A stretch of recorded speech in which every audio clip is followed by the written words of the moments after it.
प्रातः क्लास चल रहा था 6 अप्रैल 1967। गुरुवार को दूसरे पेज के मध्य में बात चल रही थी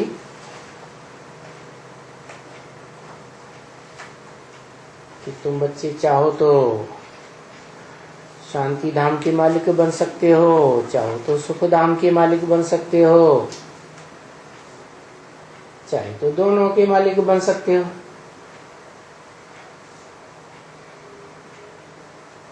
तुम बच्चे तो मालिक हो पार्ट बजाने के लिए।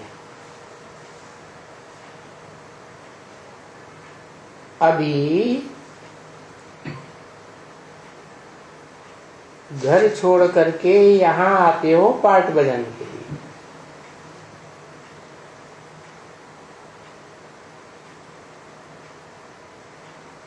अभी इस दुनिया में ये भी तो कोई मनुष्य नहीं जानते हैं कि दुनिया एक रंगमंच है। हम रंगमंच पर पार्ट बजाने वाले पार्टधारी हैं। हम आत्मा हैं, आत्मा पार्ट बजाती है। इस रंगमंच पर भांति भांति के चोले बदल कर जन्म जन्मांतर ऐसी बात को कोई भी नहीं जानते हैं, क्योंकि पहले तो आत्मा का ऑक्यूपेशन भी तो चाहिए।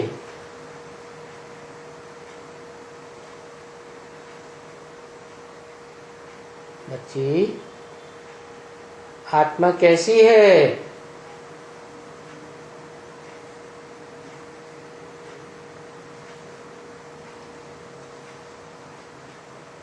आत्मा का भी ऑक्यूपेशन चाहिए तो आत्मा के बाप का भी ऑक्यूपेशन चाहिए।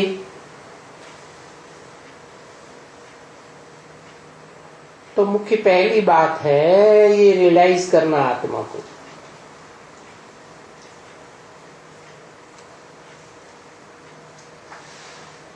ये आत्मा है क्या?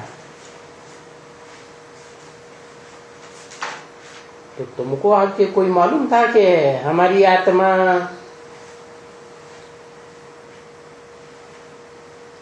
क्या है, कैसे पार्ट बजाती है? अभी आत्मा तो जानते हो कि आत्मा परम धाम से आती है।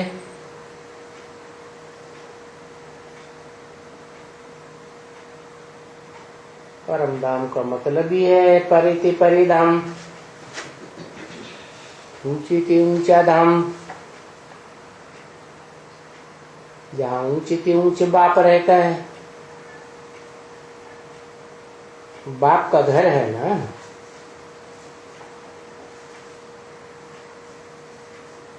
तो वहाँ शांति धाम से आत्मा आती है। वो आत्माओं की दुनिया है, निराकारी आत्माओं की। इनकॉर्पोरियल वर्ल्ड से आती है आत्मा, निराकारी दुनिया से आती है। परंतु है तो भले कहते भी हो कि बिंदी है, तो बिंदी भी तो है ना। तभी बुद्धि में फिर भी बड़ी आती है, जैसे कि क्यों? शालीग्राम बड़े होते हैं ना, तो बड़ी होती है। तो एकदम से बड़ी कहते भी हो, समझते भी हो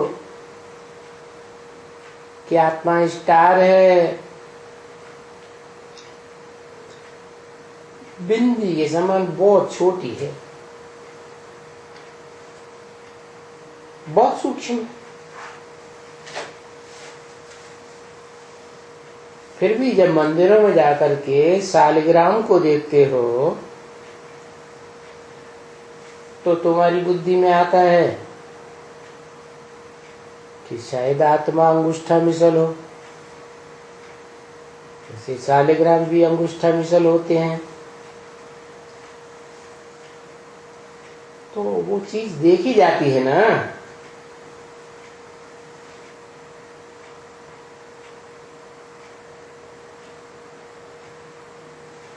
तो जो चीज ये देखी जाती है वो बुद्धि में बैठ जाती है।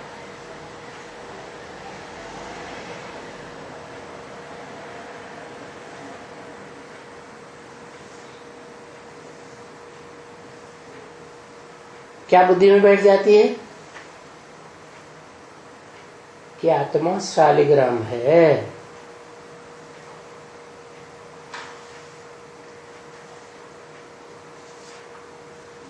शालिग्राम बड़ी है, आत्मा बिंदी तो छोटी है। शालिग्राम क्यों कहते हैं? ग्राम समूह को कहा जाता है। शाली चावल को कहा जाता है।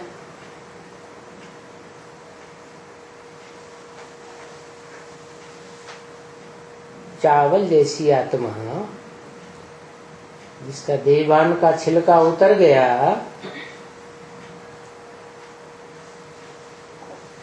और वो समूह में आती है,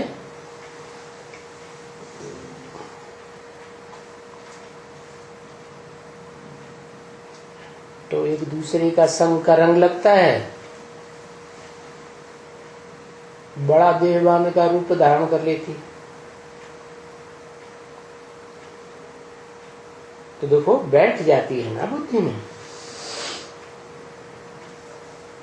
कि शालिग्राम बड़ी है। चित्र देखा है तो जब ये बैठ करके यज्ञ करते हैं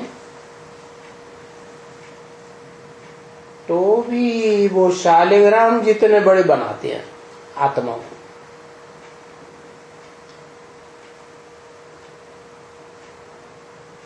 शालिग्राम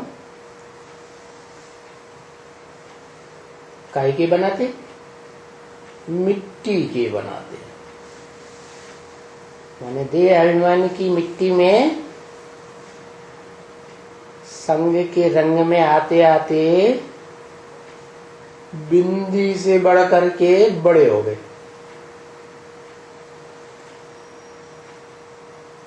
क्योंकि उनको ये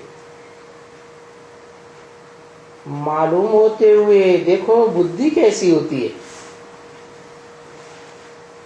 मालूम होते हुए भी कि भाई चमकता है जब सितारा भ्रकुटी के बीच में, मालूम तो होता है ना। अगर नहीं मालूम होता तो भ्रकुटी के बीच में बिंदी क्यों लगाते? नाक के ऊपर लगा लेते। भ्रकुटी में बिंदी लगाते हैं ना, तो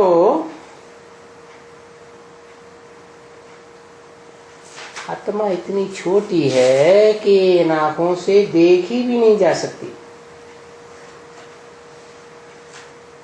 इतनी छोटी चीज है, बहुत छोटी। इसलिए गीता में कहा है कि अणु से भी अणु। जैसे अणु को यंत्र से देखते हैं तो देखने में आता है, नहीं तो अणु इतनी छोटी चीज जिससे अणु बम बनता है तो उसमें ताकत ज्यादा आ जाती है ना। तो देखो जब यज्ञ करते हैं तो बनाएंगे वो अंगूठे की मिसल। क्या यज्ञ माने? यज्ञ माने स्वाहा। स्व माने अपना, हा माने हाय गया। अपना जो कुछ है, तन मन धन बीवी बाल बच्चे, वो सब स्वाहा गया।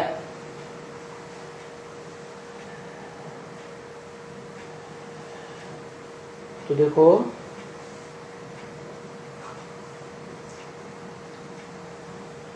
जब यज्ञ रचते हैं, यज्ञ माने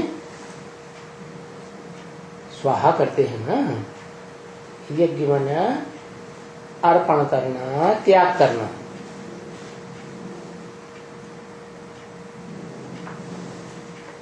तब बनाएंगे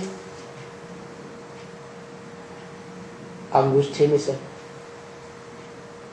माना बड़ा रूप धारण करेंगे तभी तो त्याग करेंगे। छोटी बिंदी मिसल आत्मा है तो कुछ है ही नहीं, त्याग क्या करेंगे? तो जब यज्ञ रचते हैं तो बनाते हैं अंगुष्ठी में से, बड़ा रूप बना देते हैं। तो वो बात शास्त्रों में लिखी हुई है कि अविनाशी रुद्र ज्ञानी यज्ञ रचा,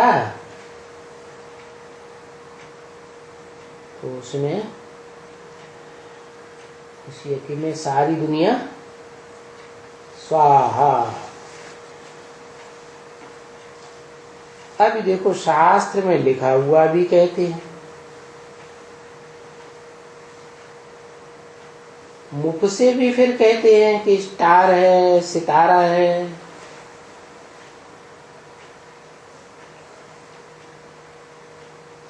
बहुत छोटा है, एकदम बहुत छोटा।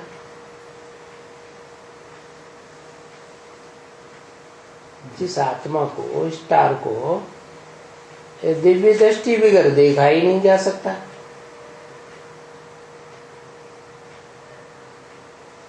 और वो तो आंखों से देखते हैं। जो आसमान के सितारे हैं वो तो स्थूल सितारे हैं, तो इन आंखों से दिखाई पड़ते हैं।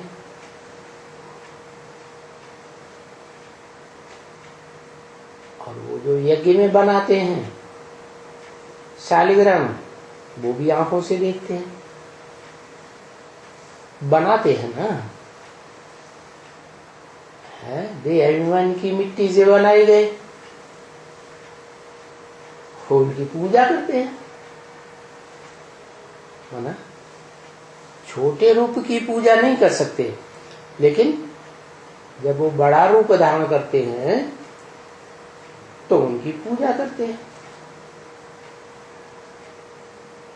तो जो पूजा करते हैं तो उनकी बुद्धि में वो ही शालिग्राम रहते हैं बड़े, क्योंकि पूजा तो बड़े की ही की जा सकती है। बिंदी की कैसे पूजा करेंगे? बिंदी छोटी सी होगी, जल चढ़ाएंगे लुढ़क जाएगी, पता ही नहीं चलेगी कहां चली गई। तो बड़े रूप की पूजा करते हैं। तो ऐसे ये बाप भी ऐसे ही बड़े हैं क्या? ये बाप माने कौन बाप? जो कहते हैं मेरी आत्मा का ही नाम शिव है, औरों की आत्मा का नाम शिव नहीं होता है, क्योंकि मैं सदैव निराकारी रहता हूं। निराकारी, निर्विकारी, निरहंकारी। कोई देह का कभी भी अहंकार नहीं होता, भले देह में प्रवेश करता हूं,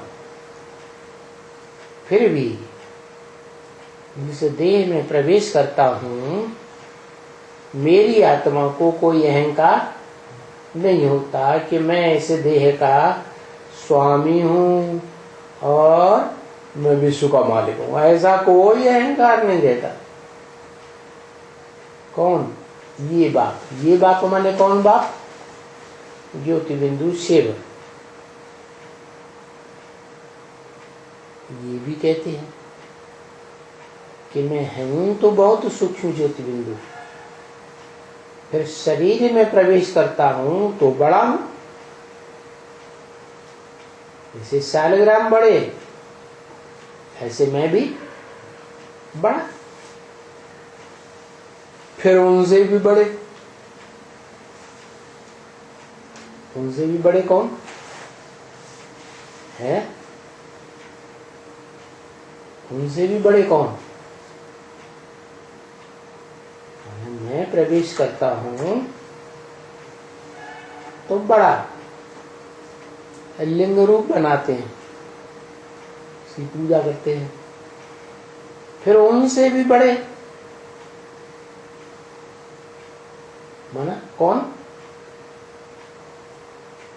जिसमें प्रवेश करता हूं शरीर में, उस शरीरधारी की जो आत्मा है वो उससे भी बड़ा। बड़ा माने बड़ी महिमा वाली। तो इसको फिर कहा जाता है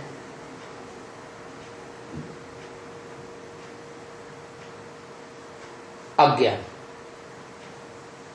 क्या है? तो ओरिजिनली हम ज्योति बिंदु आत्मा अति सूक्ष्म, जिसमें देह का नाम निशान नहीं।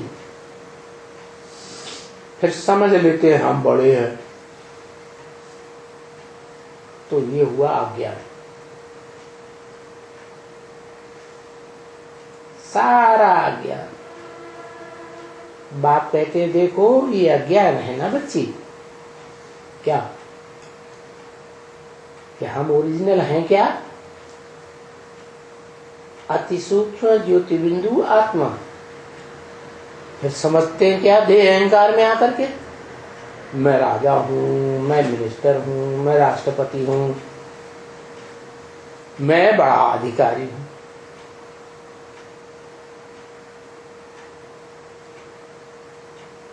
तो ये सब अज्ञान है। जो अज्ञान है वो ये कहते हैं मैं बड़ा हूं अहंकार में आकर के, और ज्ञान में ही सुनाई सकता हूं। मेरे अलावा कोई दूसरी आत्मा ज्ञान नहीं सुनाई सकती। क्यों?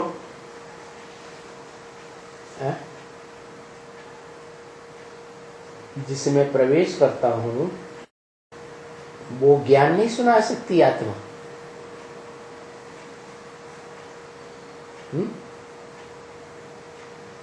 सुनाई सकती कि नहीं है? सुनाई सकती। वो देवानी में नहीं रहती, आती नहीं देवानी है। वो तो विश्व का मालिक बनती है, उसे तो सबसे बड़ा देवान चढ़ जाता है।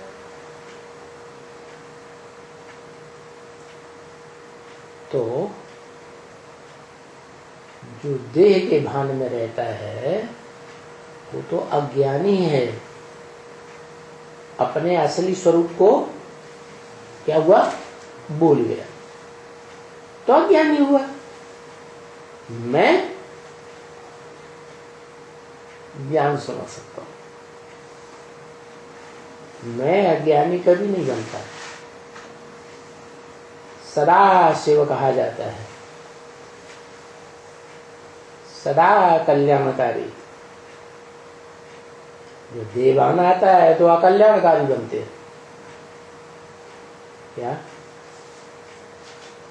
देह अहंकार आता है तो अकल्याणकारी बनते हैं, और जब पक्का 100% आत्माभिमानी बन जाते हैं तो कल्याण ही कल्याण। परंतु मैं जिसमें प्रवेश करता हूं मुकर्रर रूप से, उसी को संग का रंग लगा करके आप समान सदा काल के लिए संगम में निराकारी बना देता हूं।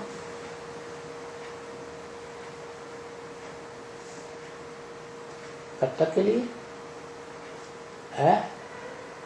जब तक नई दुनिया शुरू नहीं हुई।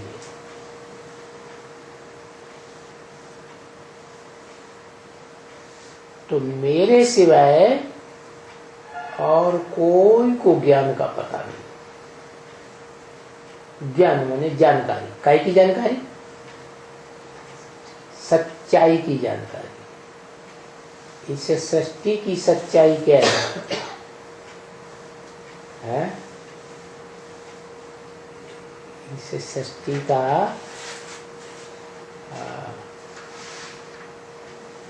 लंबाई क्या है, एज क्या है? इस सृष्टि में कितनी आत्माएं पार्ट बजाने वाली, कितना सुख होता है, कितना लंबे समय दुख होता है, ये सच्चाई, ये ज्ञान, ये जानकारी कोई नहीं सुना सकता। क्यों है? क्यों नहीं सुना सकता?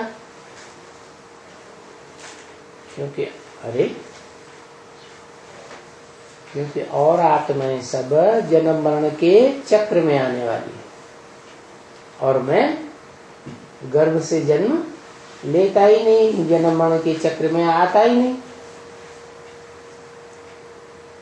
क्योंकि मैं तो अकर्ता हूं, अभोक्ता हूं।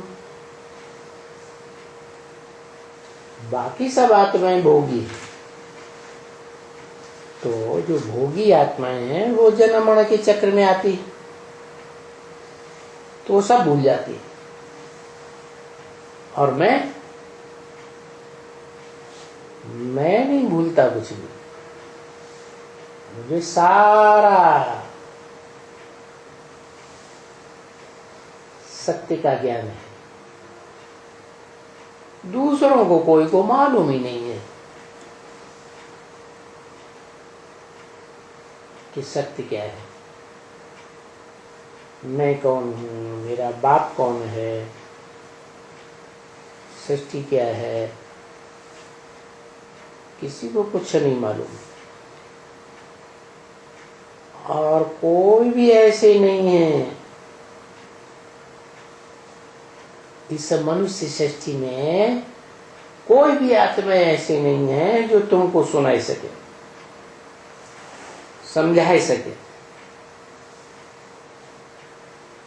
ज्ञान की बातें। सारी दुनिया में कभी भी नहीं समझा सकते। न सतयुग में, न त्रेता में, न द्वापर में, न कलयुग में कोई की बुद्धि में सच्चाई नहीं है। जन्म जन्मांतर कोई की बुद्धि में सच्चाई नहीं है। सत्य क्या है? क्योंकि परंपरा से अपन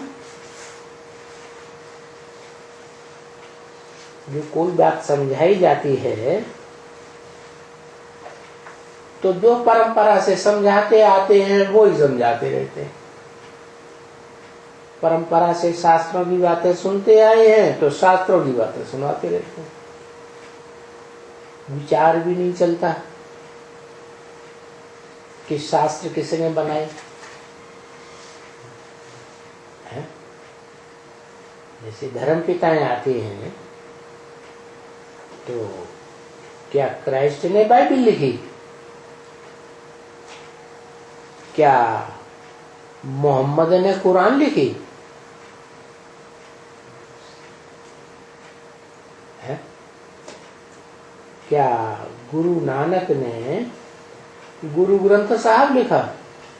सब जानते हैं कि उन धर्म पिताओं ने लिखा पट्टी नहीं की, उन्होंने तो आकर के बरवली मुख से सुना आया।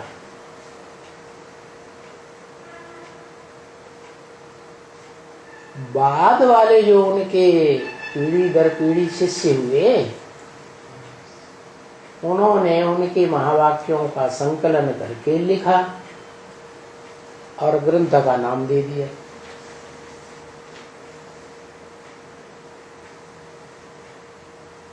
है क्राइस्ट के फॉलोअर्स क्रिश्चियंस ने बाइबल का नाम दे दिया,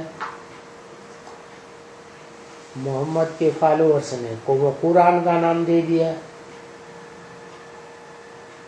गुरु नानक के फॉलोअर्स ने गुरु ग्रंथ साहब नाम दे दिया।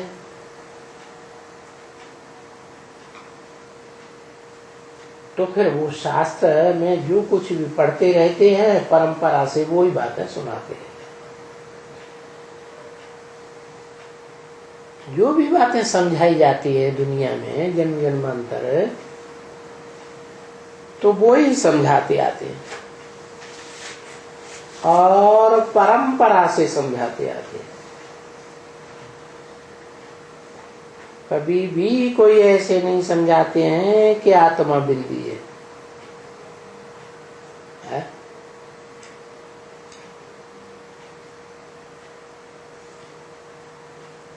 बल गीता में लिखा हुआ है, अणोअणियान सम्मदस्मरेति, आत्माणु से भी अणु है।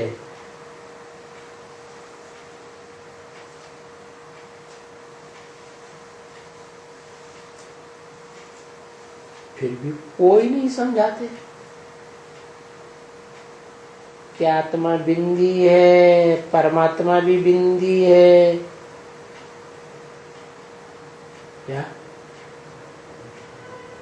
आत्मा है जो सामान्य पार्टधारी है वो भी सब बिंदी है।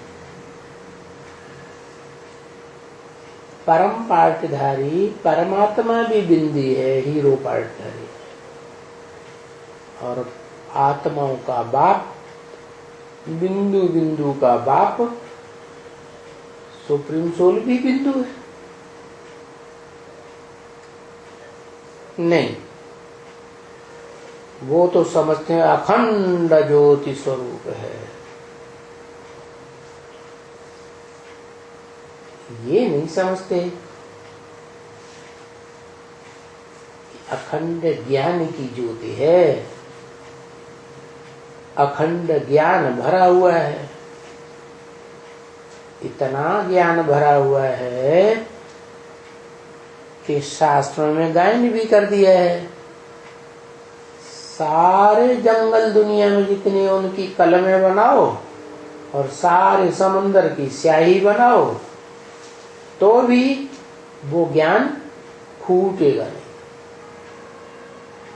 कलमें फूट जाएंगी, स्याही फूट जाएगी, लेकिन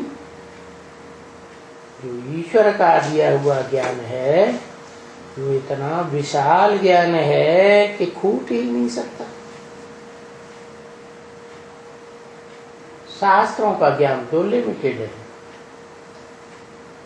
क्योंकि मनुष्य लिमिटेड है। जो भी मनुष्य आत्माएं हैं वो लिमिटेड पार्ट बजाती है। एक जन्म पार्ट बजाया, खलास, फिर दूसरा जन्म बजाया। चलो आत्मा पार्ट बजाती है अनेक जन्म लेकर, तो भी उनकी लिमिट है। क्या भूत भविष्य वर्तमान तीनों कालों को क्रॉस करके कोई पार्ट नहीं बजाती। एक हीरो पार्टधारी है जो भूत भविष्य वर्तमान तीनों को क्रॉस कर जाता है, जिसके मुकर्रर रथ में मैं प्रवेश करता हूं।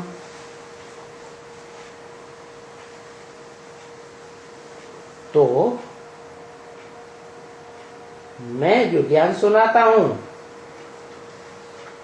वो अखंड है, लिमिटेड नहीं है। वो समझते हैं अखंड ज्योति स्वरूप है, वो कोई स्थूल ज्योति थोड़ी है, ज्ञान की ज्योति की बात है। फिर अखंड ज्योति स्वरूप है तो फिर ब्रह्म है अखंड।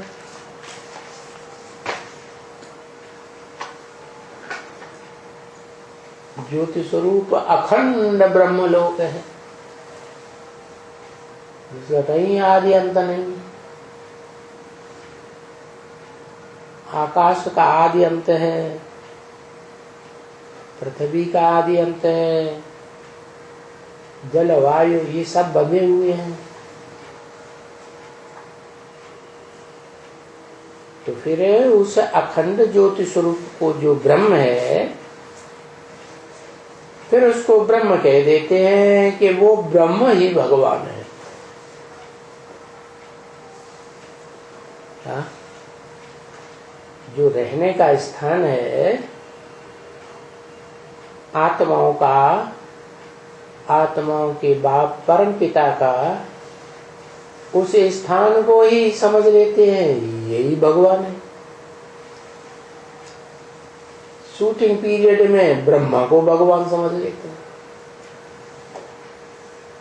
ये ब्रह्मा ही भगवान है। अरे ब्रह्मा तो सुप्रीम सोल के रहने का स्थान है, और ब्रह्मा के मुख से ब्राह्मण जन्म लेते हैं। उनमें कोई ब्राह्मण मुख की बात पे ध्यान देते हैं तो मुखवंशावली ब्राह्मण, कोई ब्राह्मण मुख के सुनाई हुई बातों पर ध्यान नहीं देते हैं, गोद का मजा लेते हैं, तो वो कुखवंशावली ब्राह्मण कहे जाते हैं। बाकी दोनों प्रकार के ब्राह्मण पैदा किससे होते हैं? ब्रह्मा से पैदा होते हैं। तो ब्रह्मा को भगवान समझ लेते हैं। आत्माएं जहां से निकलती हैं उसको ही भगवान समझ लेना, सब कुछ मान लेना, ये तो मूर्खता हो गई ना। बच्चा मां से जन्म लेता है तो अल्प बुद्धि बच्चा क्या समझता है? माँ ही सब कुछ है, माँ है, माँ ही बाप है, माँ ही सब कुछ है? इसके लिए भगवान कौन है? शिशु जो गोद में पलता है माँ की गोद में, उसके लिए माँ बाप सगा बंधु कौन है? सब कुछ कौन है? भगवान, माँ ही हो गई। तो ऐसे ही वो अज्ञानी बच्चे जो हैं, जिनकी बुद्धि बच्चा बुद्धि है, वो समझ लेते हैं ये ब्रह्मा ही भगवान है। शूटिंग कहाँ होती है? इस ब्राह्मणों की संग में भी दुनिया में ये शूटिंग हो रही है। क्यों? उन्होंने किसको भगवान मान लिया? ब्रह्मा दादा लेगरा भी कोई भगवान मान लिया। तो न मालूम होने से वो भगवान हो गया। फिर वो भी अपन को कह देते हैं ब्रह्मा जी महाराज, क्या कह देते हैं? हम ही गीता का भगवान हूं। क्या समझ लेते हैं? चारों ओर सभी बच्चे ऐसे समझते हैं कि यही भगवान है। तो वो ब्रह्मा दादा लेखराज भी ऐसे ही समझ लेते हैं कि हम ही गीता के भगवान हैं, गीता का कोई अलग से भगवान नहीं है। क्योंकि हम पार्ट बजाने के लिए हम छोटी आत्मा का रूप धरते हैं, पीछे हम बड़े में से पार्ट बजाते हैं।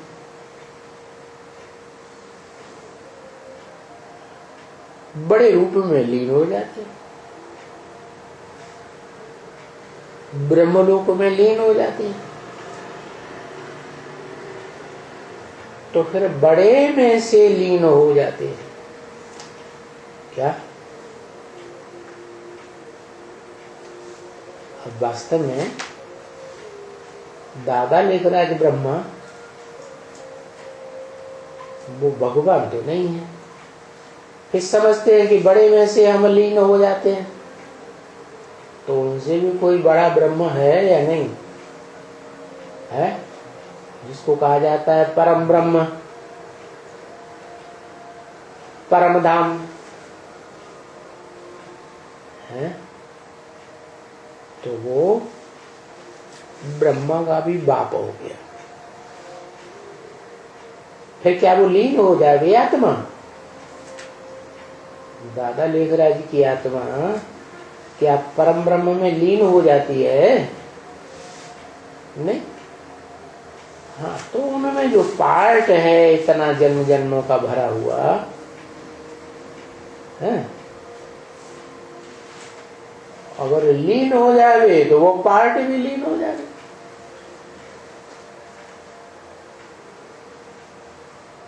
तो देखो कितना रंग हो जाता है।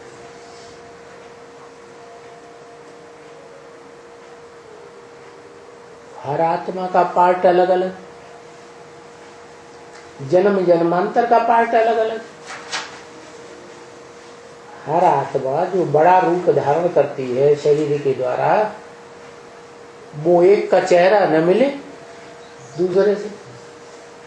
कोई भी जन्म का कोई भी आत्मा का चेहरा कोई दूसरी आत्मा के चेहरे के साथ नहीं मिल सकता। तो देखो ऐसी ऐसी बातें जब तुम बैठकर समझाते हो उनको, तो वो जो परंपरा से जन्म जन्मांतर समझते आते हैं, उनकी समझ को तुम काटते हो कि नहीं नहीं नहीं, ऐसा नहीं है, तुम्हारी ये बात ठीक नहीं है। तो फिर वो कहते ये तो शास्त्र में लिखा हुआ है। बड़े से बड़ा शास्त्र जिसकी सारी दुनिया में मान्यता है, हर धर्म में जिसकी सबसे जास्ती टीकाएं अनुवाद बने हुए हैं, वो श्रीमद् भगवत गीता शास्त्र में ही लिखा हुआ है। अरे पर शास्त्र में लिखा हुआ ही तो तुम जानते हो ना, क्योंकि जो शास्त्र लिखे हैं, चाहे वो सिखों का शास्त्र हो है गुरु ग्रंथ साहब, चाहे मुसलमानों का शास्त्र हो कुरान, चाहे कोई भी धर्म पिता का बोला हुआ शास्त्र बाद में उनके शिष्यों ने लिखा हो, लिखा तो विकारी मनुष्यों ने ही है ना। जैसे गीता भी है, गीता भी शास्त्र है। गीता में खुद ही लिखा हुआ है 18वें अध्याय के अंत में, व्यास प्रसादात, दाढ़ी मूछ वाले मनुष्य व्यास की प्रसन्नता से वो भगवत गीता शास्त्र मिला। तो मनुष्यों ने ही लिखा ना, विकारी मनुष्यों ने लिखा ना। तो विकारी मनुष्यों की बुद्धि विकारी है, तो वो गलतियां कर सकते हैं कि नहीं कर सकते? विकारी मनुष्यों से ही गलती भूल होती है।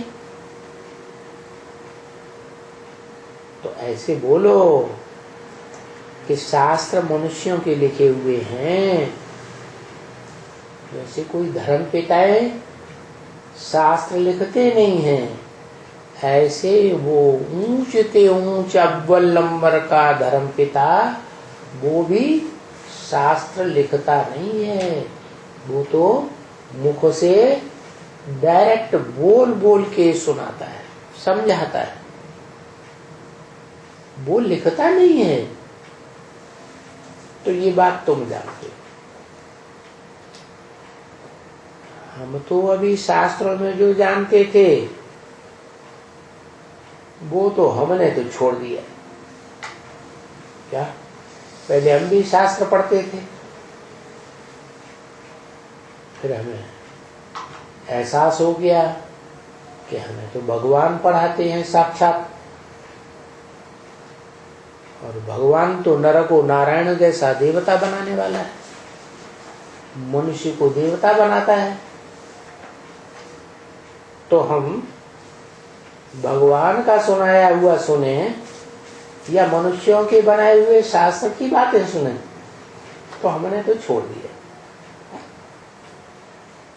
बाप ने कहा है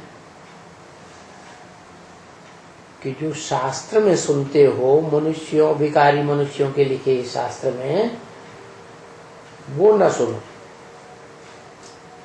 क्या? शास्त्रों की बातें न सुनो। चलो, ये तो भक्ति मार्ग की बातें हुई, भक्ति मार्ग के शास्त्र में। अब शूटिंग पीरियड में क्या न करें?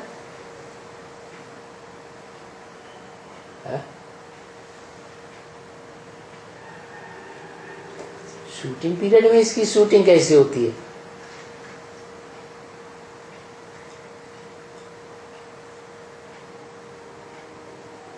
कि शास्त्र न सुने, माना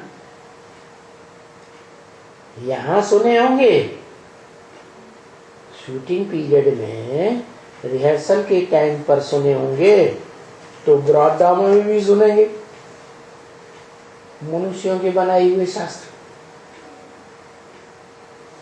यहाँ रिहर्सल के टाइम पर नहीं सुनेंगे तो ब्रॉड ड्रामा में सुनेंगे? नहीं सुनेंगे। तो यहाँ कैसे सुनते हैं? है? कैसे सुनते हैं?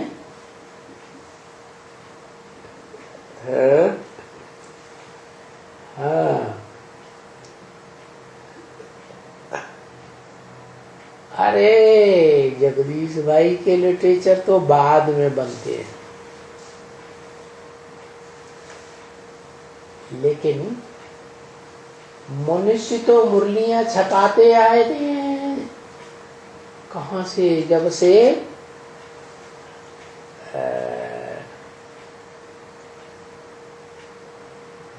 50-51 से ही छपाते हैं। दिल्ली में सेंटर खोला, ब्रह्मा कुमारियों को इधर उधर भेजा गया सेवा करने के लिए, तो उनको पढ़ने के लिए कापियां चाहिए, तो भेज दी गई छपा। तो मनुष्यों ने छपाई या वो भगवान ने छपाई? छपाते समय गलतियां कर सकते हैं कि नहीं? तो उसमें मिक्स हो गया। जैसे दूध के भरे हुए घड़े में एक बूंद सांप का विष डाल दो तो क्या हो जाएगा? सारा विष हो जाएगा। ऐसे ही वो सारा विषैला हो गया। अरे हमको तो डायरेक्ट भगवान बाप मिला है, तो डायरेक्ट सन्मुख बैठ सुने ना है? दूसरों की लिखा पट्टी का क्यों सुने? इसलिए ब्रह्म वाक्य है मुरली में भगवान का, क्या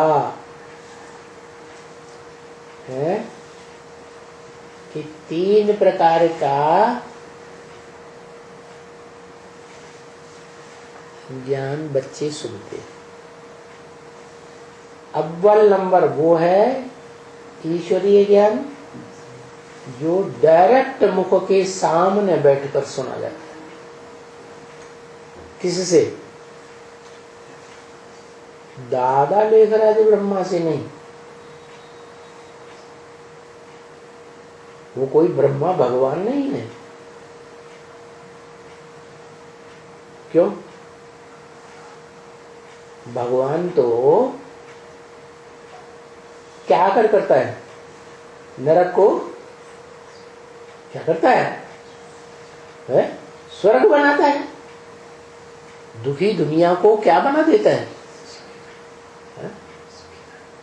सुखी दुनिया बना देता है।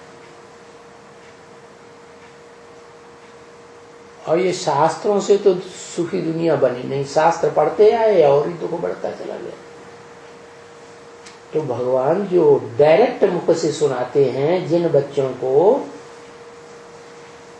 वो ही बच्चे उसी जन्म में सुख की दुनिया में जाते हैं। क्या? उसी जन्म में सुख की दुनिया में जाते हैं जिन बच्चों के सन्मुख भगवान बाप आकर साक्षात सामने बैठकर सुना। वो है फर्स्ट क्लास भगवान की सुनाई हुई मुरली वाणी। बाकी टैप रिकॉर्डर में सुनते हैं, वो भी ज्यों का त्यों सुनाता है, जैसा बोला वैसी वाणी आती है, लेकिन उसमें वाइब्रेशन तो नहीं होते। क्या सुनाने वाला का वाइब्रेशन होता है? टैप रिकॉर्डर में नहीं होता।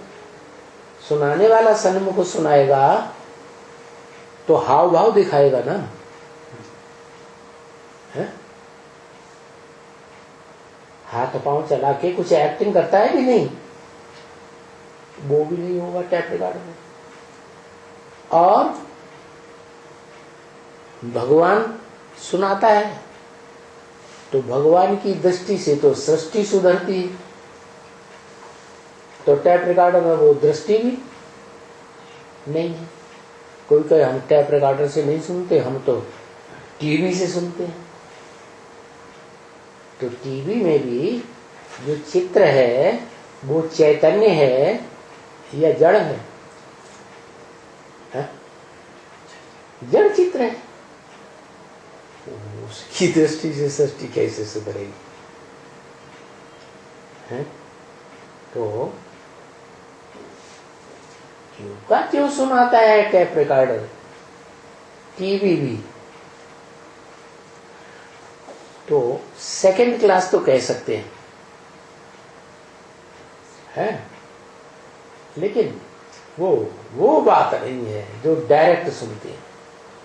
और तीसरा है कागज पे लिखी हुई, कागज पे छपाई हुई, जैसे शास्त्र पढ़ते हैं, शास्त्र कागज में छपे हुए हैं ना, भले भोज पत्र पर लिखते हो, तो वो है थर्ड क्लास। उसे पढ़ करके तो नीचे ही नीचे गिरेंगे। तो सुप्रीम सोल बाप ने कहा है जो शास्त्र में सुनते हो वो मत सुनो। क्या? तो यहां शूटिंग कैसे करें? हैं? हैं? यहां शास्त्र कौन से हैं?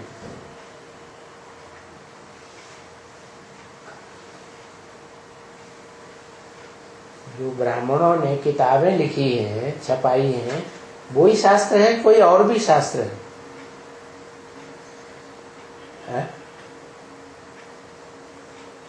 कुछ और भी शास्त्र हैं क्या? है? क्या शास्त्र? किताबें ही शास्त्र हैं, कुछ और भी शास्त्र हैं। अव्यक्तवाणी शास्त्र है। कागज में छपी हुई अव्यक्तवाणी आती है तो वो भी शास्त्र है,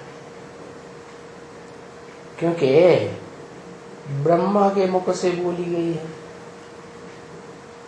ब्रह्मा की आत्मा तो सतयुग में 16 कला संपूर्ण कृष्ण बनेगी। देवात्मा की वाणी है क्या? किसकी है? देवात्मा की वाणी है, भगवान की वाणी तो नहीं है।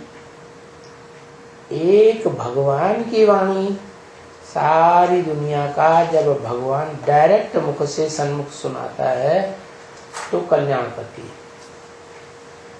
बाकी तो कोई की सुनाई हुई वाणी कल्याण कर ही नहीं सकती। दूसरी बात,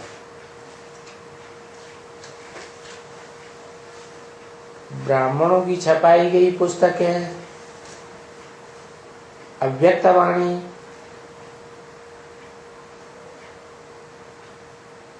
भगवान का ज्ञान नहीं। अव्यक्तवाणी देवता देवात्मा के द्वारा सुनाई गई, वो तो धारणा की वाणी ही सुनाएगी। देवात्मा, देवात्मा में ज्ञान होता है? देवात्मा तो बुद्धू होते, तो वो वाणी भी कल्याण नहीं कर सकती। कल्याण करने के लिए तो डायरेक्ट सुप्रीम सोल जब ऐसे मुकर्रर रथ से पार्ट बजाए जिस रथ के द्वारा नरक को स्वर्ग बनाने का प्रैक्टिकल में कार्य संपन्न करे, नरक की दुनिया के बीच स्वर्ग का नजारा बनाए, जिसे अंग्रेज लोग कहते हैं पैराडाइज, हिंदू लोग कहते हैं बैकुंठ। तो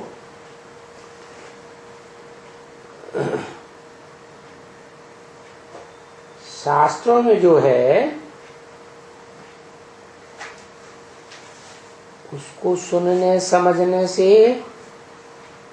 गिरावट जैसे आती है, वैसे ही चाहे अव्यक्त वाणी सुने, चाहे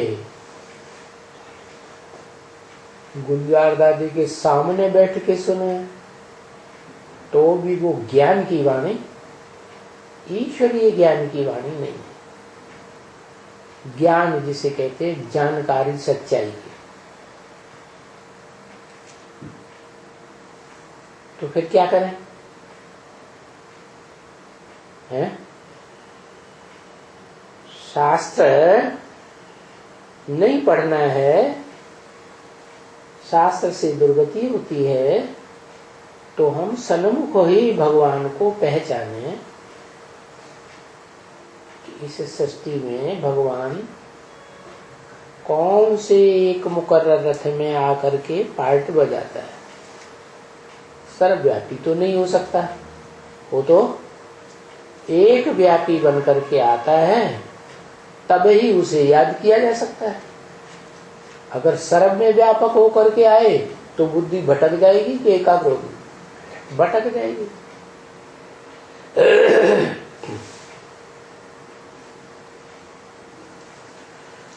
तो बाप ने कहा है कि शास्त्र में जो तुम सुनते हो वो मत सुनो, उसमें मिक्सचरिटी हो जाती है। क्या? मिक्सचरिटी वाली चीज, डुप्लीकेट चीज, वो मत सुनो, वो ईविल है। क्या क्या है? शैतान है, शैतानियत उसमें भरी हुई है। तो छपाने वाले हैं ना, उन्होंने अपने स्वार्थ के आधार पर कुछ भी छपा दिया होगा, उल्टा पलटा कर देते हैं। वो ईविल है, तो हियर नो ईविल। कोई ईविल शास्त्रों को मत सुनो, सी नो ईविल। उन ईविल शास्त्रों में जो चित्र दिए हुए हैं, वो चित्र भी, उनमें कुछ न कुछ डिफेक्ट जरूर होगा।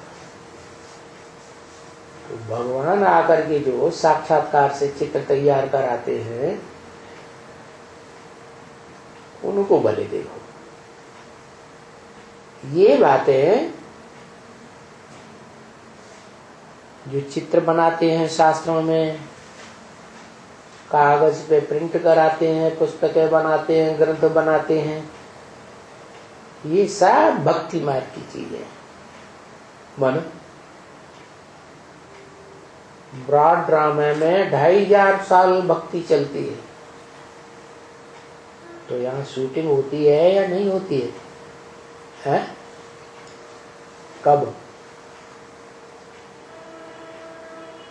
कब से कब तक शूटिंग होती है, रिहर्सल होती है?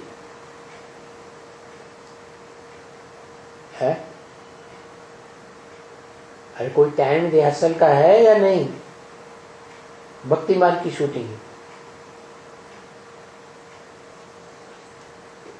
तब तक रिहर्सल होती है जब तक ज्ञान सूरी के रूप में पार्ट बजाने वाले को नहीं पहचाना है। जो प्रैक्टिकल पार्ट बजाता है किसी मुकर्रर रथ में, तब तक कौन सी शूटिंग होती है? भक्ति मार्ग की शूटिंग होती है। तो ये सारी शास्त्रों आदि की बातें भक्ति मार्ग की बातें हो गई। तो भक्ति मार्ग की कोई भी बात हमको अभी अच्छी ही नहीं लगती है। क्या? क्यों नहीं अच्छी लगती? क्योंकि हम जान गए हैं कि 2500 साल से ये भक्ति मार्ग की बातें सुनते सुनाते नीचे गिरते रहे और दुनिया की दुर्गति होती रही। दुनिया में दुख बढ़ता गया और सुख घटता गया। सुख थोड़े आदमियों को मिलता जाता है और दुख ढेर के ढेर आदमी दुखी रहते हैं इस दुनिया में। तो ये बातें हमको अच्छी नहीं लगती, क्योंकि भक्ति मार्ग की ये सब बातों से हम गिर पड़े। हम गिर पड़े माने कौन गिर पड़े? खास कौन गिर पड़े? हम भारतवासी गिर पड़े। जिस भारत में भगवान आते हैं, जिस भारत में भगवान आते हैं और भारत में भगवान आए और भगवान को पहचाना नहीं और मनुष्य गुरुओं के लिखे हुए शास्त्रों को सुनते रहे, पढ़ते रहे, तो यहाँ क्या होगा? शूटिंग है, गिर पड़े नहीं। तो ये बात तो अभी हमको मालूम हो गई क्या, कि मनुष्यों से जिन्हें नर कहा जाता है वो नर बनाता है नरक है। नर माने नराता रहता है, गुस्सा होता रहता है, काम क्रोध आता है ना, तो उसको नर कहते हैं। वो नर बनाता है नरक और स्वस्थिति में सदा रहने वाला शिव बनाता है स्वर्ग। स्वर्ग कौन बनाता है? जो सदा स्वस्थिति में रहता है वो बनाता है स्वर्ग।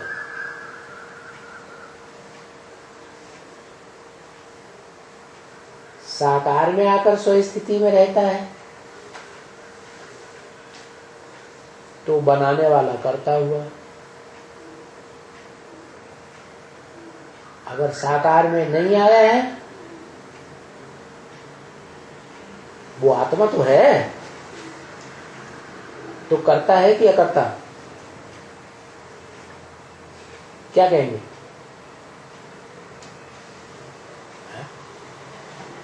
करने वाला है या न करने वाला है? लिखो, करता है कि अकर्ता?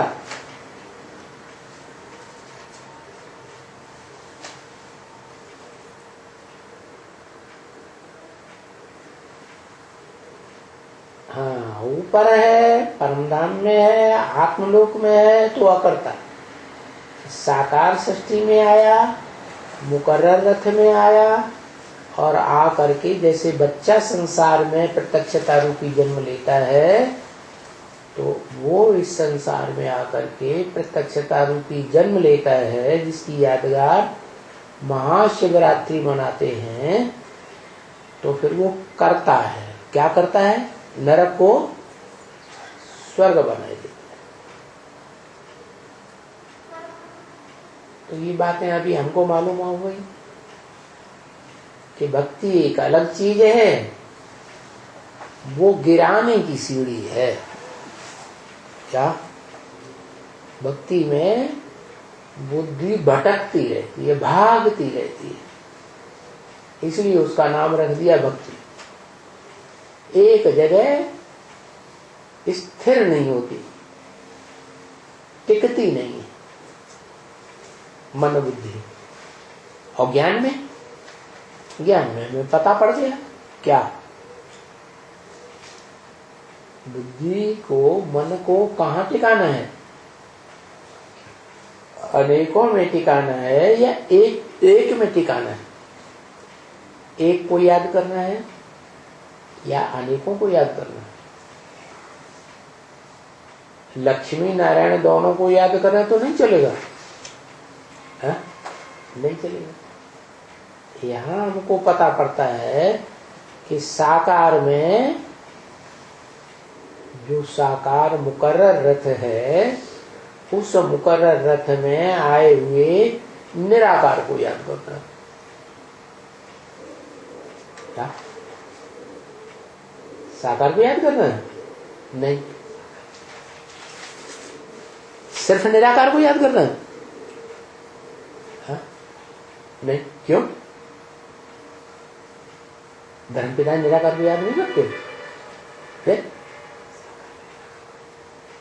धर्मपिता निराकार को याद करते, परंतु वो निराकार जब तक है निराकारी दुनिया में, हो तो शांति धाम का वासी है, तो शांति धाम में रख देगा, बाकी साकार स्वर्ग में नहीं आने देगा, क्योंकि निराकार को याद किया। तो क्या करना है? वो निराकार जब मुकर्रर साकार रथ में आता है, तो उस साकार रथ को पहचान करके, मुकर्रर रथ को पहचान करके, उसके अंदर उस निराकार शिव ज्योति बिंदु को याद करेंगे, तो हम भी स्वर्ग में चले जाएंगे। माने साकार में आकर साकारी स्वर्ग की रचना रचता है क्या? निराकारी लोक आत्मलोक में बैठ करके वो स्वर्ग नहीं रचता, वहां तो वो अकर्ता है। इस सृष्टि पर जब आता है, साकार मुकर्रर रथ में आता है, परमानेंट रथ में आता है, तो वो स्वर्ग रचता है। तो भक्ति अलग चीज हो जाती है, ज्ञान अलग चीज हो जाती है। भक्ति है गिराने की सीढ़ी, नीचे उतरते। ओ बाबा, शास्त्रों को नहीं पढ़ना ये बताया ना? तो अव्यक्त वाणी जो छप कर आती है, वो भी मतलब शास्त्र पढ़ने उसमें मिक्सर्टी करते नहीं है वो लोग? करते हैं। छपाते हैं तो उसमें से अल्टरनेशन कर देते हैं कि नहीं?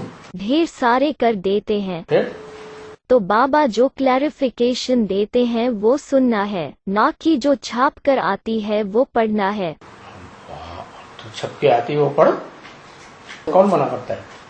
वो तो शास्त्रों को पढ़ने जैसे हो गया ना। तो काहे के लिए पूछते हैं?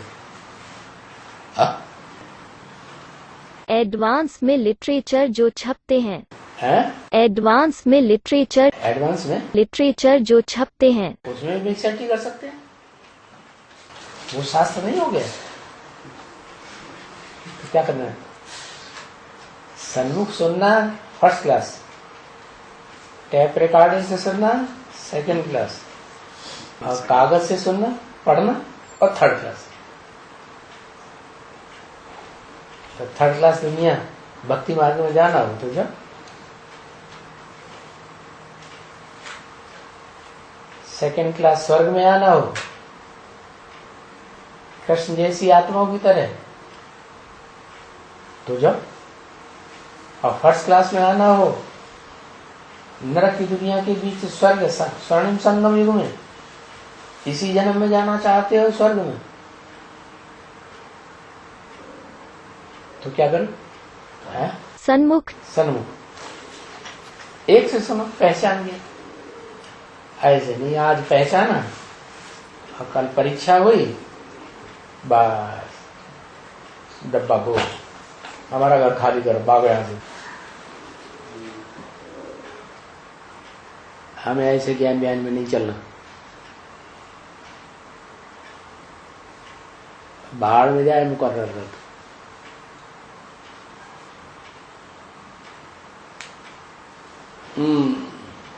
न्यूज़पेपर पढ़ना है या नहीं? सेवा के लिए पढ़ना है, हम कोई अपने लिए थोड़े पढ़ रहे हैं। न्यूज़पेपर अपने लिए पढ़ते हैं, ठीक? न्यूज़पेपर पढ़ के उसको टैली करके बताओ कि देखो दुनिया खास भारत में नरेंद्र मोदी का राज ही चल रहा है, तो हद का नरेंद्र मोदी है। इसने तो भारतवासियों की वो बुद्धि को मोड़ा है, तो मोड़ी नाम हो गया है। शिव बाबा तो विश्व का मालिक बनता है, वो तो सारे विश्व की बुद्धि को मोड़ देगा। तो किसको वोट देना?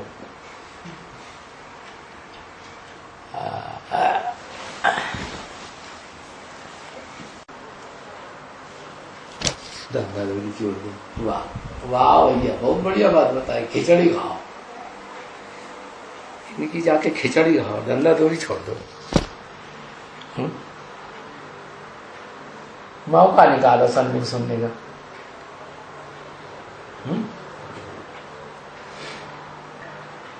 है ना?